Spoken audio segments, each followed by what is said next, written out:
Hello, welcome to EV Focus Now, and on this episode of Level 3 Quick Charge, we're going to talk about the top 3 changes to improve the XC40 Recharge. That's Volvo's new all-electric mid-size or compact SUV. First of all, before we go forward, if you haven't done so already, please consider subscribing and hit the notification button below so you'll miss out on any of my new videos coming out. I really appreciate it. It helps the channel. So I really love what the XC40 provides and what it looks like. It's a fantastic SUV. I like the ICE version of it. It was fantastic. And I was really excited when they said they were doing an electric version of this. So when it came out, loved what I saw. And again, these are the top 3 things that I think they can use to improve the vehicle. Everything else I think is fine. It makes the vehicle work. So maybe these top 3 things they can improve in my opinion. Tell me your comments and opinions below if you agree or if you have some additional things that you think they could do or improve the XC40 in years to come. First of all, the Android operating system. Number 3. It's really nice. I'm happy they're using Android, but my understanding is not really functional right now to its full capacity. They're still building it out. So this was a case where they had the vehicle ready to launch, but the operating system was not really ready to go along with the vehicle launch. So a lot of things are yet to still be added. There's some over-the-air updates that Volvo said that's going to be coming to improve the system, make it even faster, obviously, and improve the main thing that I think the main advantage of having the Android operating system is the Android store. The Play Store, where you can download apps and more importantly download games, much like Tesla. And once they get that going, I think it's really going to take off. Of course, the maps are going to work great. Google Maps are installed, so no problem there. But I think the operating system, and unlike my previous video with the Mustang, I think the screen should have been a little bit bigger here. The screen's just a little bit too small. I think if they went 2 inches bigger, it would have been a little better, maybe a 10-inch screen, 12-inch screen, but they're trying to fit in the dash, which I like the clean look, but I think the screen's just a little bit too small.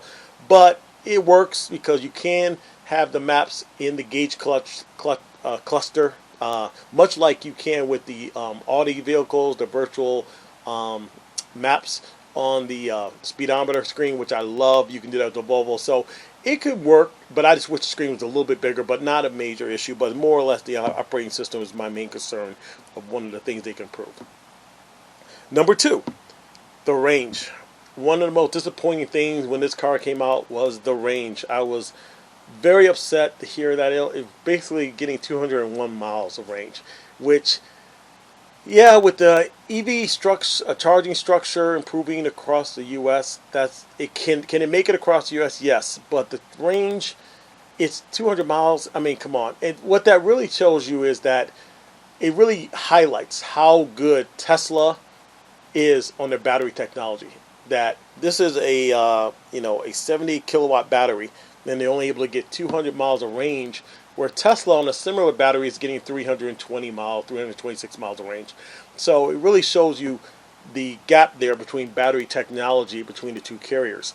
But that's just it's not acceptable. I mean, we need at least 250, at worst 230, but 201 miles, and that's without any other obstacles like driving conditions that could affect it, weather, heat, cold, all those things that affect battery performance and charging, so you could be down to 180, 170 in cold weather. So that was very disappointing. So they need to improve the range.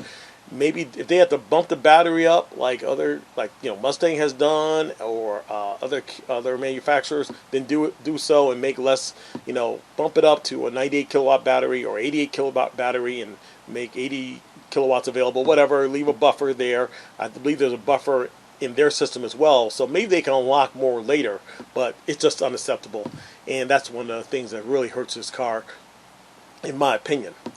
Number 1 goes along with number 2, but number 1 is the main thing that I think really they need to improve in this car. And one of the reasons why I think Volvo is going to be the big loser, one of the big losers, when it comes to the new electric SUV, EV cars coming out in 2021, their sales are really going to suffer because of the price. The price of this car is $53,000 US. And that is just way too much money for too little performance, for way too little range. Believe me, the car's made well. Volvos are fantastic vehicles. Their seats are fantastic. The ride, the quality, the safety. But when you're talking about $53,000, almost $13,000 more than its competitors, it's just not worth it. It's just not worth it for what you're getting on the range, as I spoke of. What you're getting on the charging speeds probably are not that great as well. I haven't seen any reports on how fast the charging curve is, but all those factors, it's just not worth the money, and that's unfortunate because I think it's a beautiful looking car. But if they don't get, they're gonna have to come out the price, and I think that you might see later on this year. I would say September, October, as we get towards the end of the third quarter, fourth quarter of the calendar year, we're going to see Volvo discount these cars quite a bit because they're not going to be selling as well as people think they're going to be selling, or Volvo thinks. So you're going to see some significant discounts on these cars, and then even at that point, I still wouldn't buy one. The range is too small.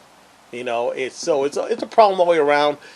It's something that Volvo's got to address and maybe come out with a better model next year, or an improvement to the battery and a lower sticker price. So I hope they do that. But those are my top three improvements that I think we can see on the XC40 that hopefully Volvo will make next year.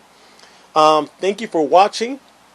Again, I would like to let you know that if you are in the market to buy a new Tesla, the new Model Y, a Model 3, or even the new S models and X models, please use my referral code right here. It'll give you free supercharging miles, and I'll get free supercharging miles. And when you're traveling, you don't have to pay for supercharging. It's almost a free trip to travel.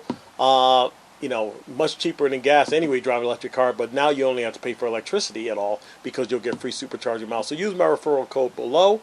And if you are interested in driving the newest, latest, wildest electric vehicle coming out later this year, Aptera. Look up Aptera.com on YouTube or online. It is a unique three-wheel electric vehicle. I have a reservation down, only $100. You might want to do that as well, whether you decide to buy the car when it comes out or not, but at least you'll be in line. It's only $100, is refundable. Use my referral code here if you are going to do so, and be in line to possibly get one of the most exciting new electric vehicles out in the market today. Anyway, thank you for watching. I appreciate it. Until next time, when it comes to EVs, remain focused. Thank you.